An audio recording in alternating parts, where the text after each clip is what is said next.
I paid homage to myself.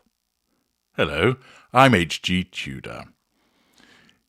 If you wanted confirmation as to the level of self-absorption that Harry's wife has, then what I'm about to tell you will probably seal the deal. We know that Harry's wife thinks that she is the best thing since sliced bread, that she is the star at the centre of the universe, that everybody admires her, loves her, wants to be her, or wants to shag her. And if you don't, then there's something wrong with you. No matter what she might turn up wearing, you should admire her and say, goodness me, even though she looks like she's wearing a luxury straitjacket or looks like a tube of toothpaste, isn't she a fashion icon? Goodness me, although her hair looks like it's suddenly been experiencing a mini tornado, she really is the epitome of grace and elegance. Goodness me, what a word salad that was, and how beige, but nevertheless, actually, isn't she a woman of our times, dispensing brilliant and incisive observations about the world for us? She thinks that she is amazing, and is so up herself in that regard that she has ended up paying homage to herself. What does homage mean? Well, it's a feudal ceremony by which a man acknowledges himself the vassal of a lord, and it describes the relationship between a feudal lord and his vassal. It's an act done, or payment made, in meeting the obligations due from a vassal to a feudal lord. So that's its origins. It's often used as an expression of high regard, showing respect, paying homage to somebody. But it also means something that shows respect or attests to the worth or influence of another. Triple underline another. You paid homage to somebody else's music. You pay homage to somebody else's art, somebody else's literature, somebody else's political opinion. When you pay homage, it is to somebody else's influence over you. Someone else. Not you. Someone else. Harry's wife doesn't get that. Instead, she's ensured that Vogue, through Daniel Rogers, tells us this. Harry's wife's latest look paid homage to her wedding dress. Yes, when she bowled up in New York, wearing a chair, oh no, it was her outfit that made her look like she was part of the chair. When she was wearing the luxury straitjacket, come tube of toothpaste, come bedspread, she was actually managing to pay homage to herself. Are your up herself klaxons going off? Has your self-absorption barometer exploded? Mercury spilling into your living room as a consequence of this supreme act of self-absorption. Not only did she look ridiculous wearing that outfit and made it look like she was part of the chair that she was sat upon, but she now, in a follow-up to that, because of course Vogue is one of the supine publications that swallows the press releases that she sends, declares that she was paying homage to herself. When raising awareness for charitable causes, where it is helpful to be seen as pure and noble, establishment figures will more often than not dress in white. And there is an entire school of thought dedicated to the ivory-clad wardrobes of public figures who want to be seen as virtuous and honest. Well, Harry's wife wants to be seen as virtuous and honest, but she's never going to get there. It tracks, then, that Harry's wife should wear this trouser suit to speak at an Archwell event. The Duchess of Sussex wore an Altazura two-piece while speaking about mental wellness in the digital age. The Archwell Foundation Parents Summit brought together parents who have experienced loss connected to their child's social media use. The priority is to turn pain into purpose and provide as much support for these parents to heal together, Prince Harry said at the event in New York.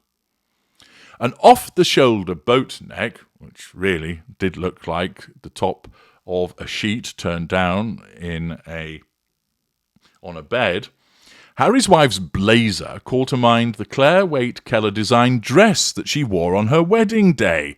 So not only am I going to ensure there's lots of pictures of me wearing a chair, but I'm then going to ensure that it's followed up by bringing up the past by likening it to my wedding dress. At first glance, it seemed as though she had been doing a Marge Simpson, aka being sustainable and reworking an expensive dress in ever more innovative ways. Really? So you, Vogue, thought that she was wearing her wedding dress to it. She wore her boat neck piece with matching wide-leg trousers, Sarah Handler earrings, a Cartier love bracelet, as always, and her signature Aqua Zura pumps, albeit she wasn't there wearing her engagement ring.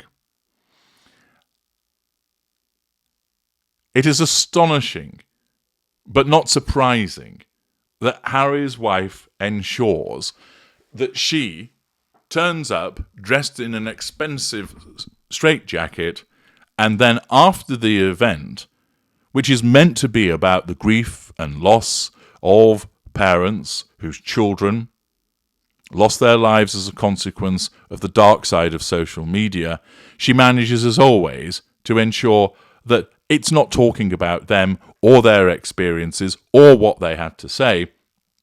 It's about what she had to say, and here, about what she wore and how that looks like her wedding dress. Could you imagine? And I have the intellectual capacity to understand this as a consequence of my interactions with people who have emotional empathy. I listen to what they say. I watch their reactions. I have a keen interest in how they deal, for instance, with loss, with grief, with tragedy. Even I recognize and understand that at this event, it was meant to be talking about their loss and what can be done about it. It's not a fucking fashion show. But just like she did at the Harry's Wife's Games in Dusseldorf, she turns up inappropriately dressed, baring her shoulders as she did in a similar way at the Stephen Lorris Memorial service that she went to a number of years, which caused Theresa May to do a double take.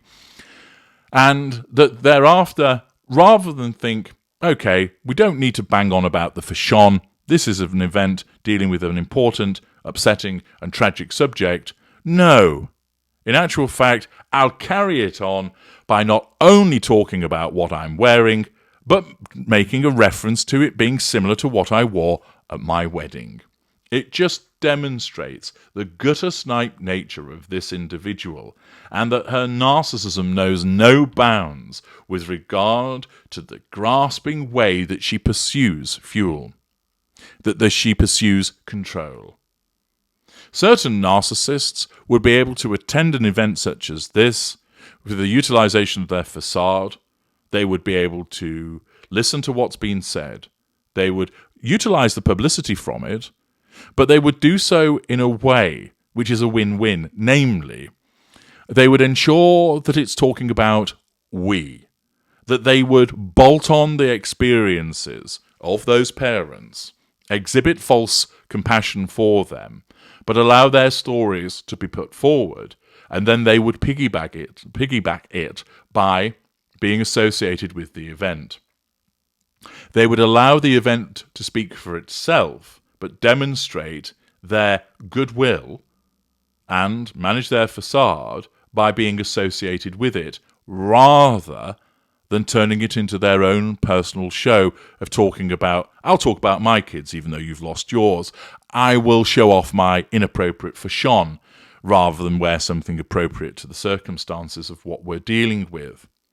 Certain narcissists would have handled this and taken it in their stride in a far more effective way, but not Harry's wife. Once again, she gets it wrong on so many levels. Makes it about her fashion, wears inappropriate fashion, talks about her family in front of people who've lost theirs, talks about herself rather than allowing other people to put their views forward. Her narcissism is in a way pretty basic when it comes to events such as this.